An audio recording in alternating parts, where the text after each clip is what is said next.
As someone who's been following The Division pretty much since day one, I've come across a lot of really interesting things about this game that I'm sure of not a lot of people know.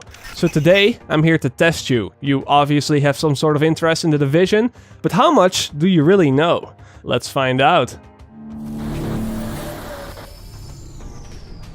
In the early stages of the game, all the way back in 2013, the developers had implemented a Christmas mode that could only be seen by zooming in really far to the bottom of the player's watch when he would start to select his skills in one of the trailers. For a long time, the few who knew about it thought this to be something that you could unlock after beating the game, that would give your character a Santa hat or something.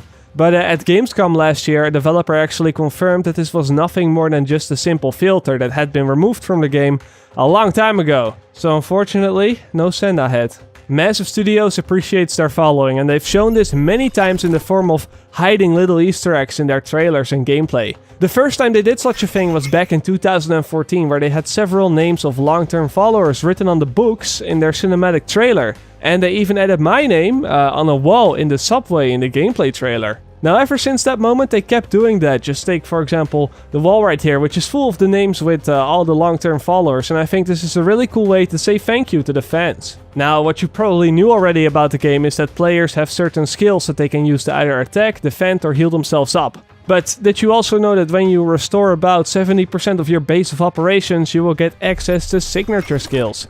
Now, signature skills are skills that can be compared to an ultimate in MOBA games. They are abilities that have very long cooldowns but have a massive impact on the fight. For example, you can instantly revive your whole squad, or you could increase everybody's speed and damage by a huge amount. And while we're on the topic of skills, it might also be worth pointing out that the developers introduced a counterplay to these skills as well. It is called the EMP grenade. Basically, this grenade disables all the active skills in a pretty big area, and if any player gets caught into this area as well, they will not be able to use their own skills for a pretty long period of time. The thing is though, is that you can only have a couple of these grenades at any given time, and they're pretty hard to find, so you should use them wisely. Have you ever asked yourself how it is possible for all these agents to see all these echoes that they find within the game? Well, that is because besides their watch and besides their special computer on their back, they also have some sort of special contact lenses that generates these augmented reality things all around them. According to the lore of the game, the agents can actually also see things like the map and the health bars above enemies as well. I've got to say, this isn't always the most realistic thing, but it's still a cool way to implement a user interface. In the base of operations, there is a security wing where you can spend your security supplies. You can build this thing back up, and as a reward you will receive new skills, talents and perks and all that stuff. But there is one upgrade in this wing that will not give you any of that. Instead, it will give you your very own shooting range where players can test out their latest weapons.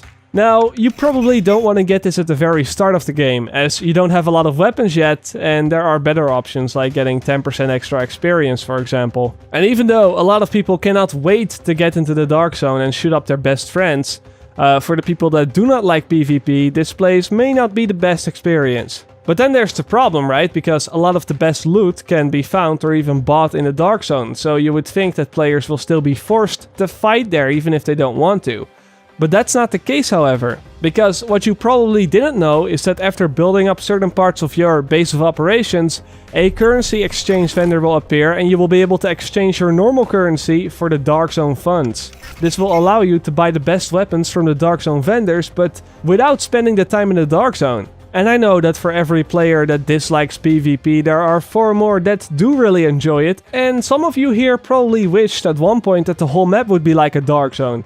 Well, if you're that kind of person, you're in luck today, because the developers have revealed what 2 out of the 3 expansion packs for the Division are going to be, and they've confirmed that the second DLC adds a game mode called Survival, where the whole map turns into a Dark Zone for a quote-unquote hardcore multiplayer experience. And while we're on the topic of survival, a lot of you here probably know that in the Division you can still find and collect food and water and stuff like that, but because this is an RPG game, the food and the water will not be used to stay alive. Instead, if you drink or eat something, your character will become a bit stronger for a few seconds. The water increases all your damage versus elites, and eating canned food increases the healing that you receive. I gotta admit, it's a bit different than what I'm used to. It sounds pretty weird, right? I mean, drinking water to deal more damage, but you know, once you get the hang of it, these consumables are actually very helpful in combat. And although The Division is meant to be played in a squad, do not worry if you do not have any friends. You've probably heard by now that you can play the game through alone as well, but that isn't ideal. For a lot of the endgame stuff, you will probably still require a full squad.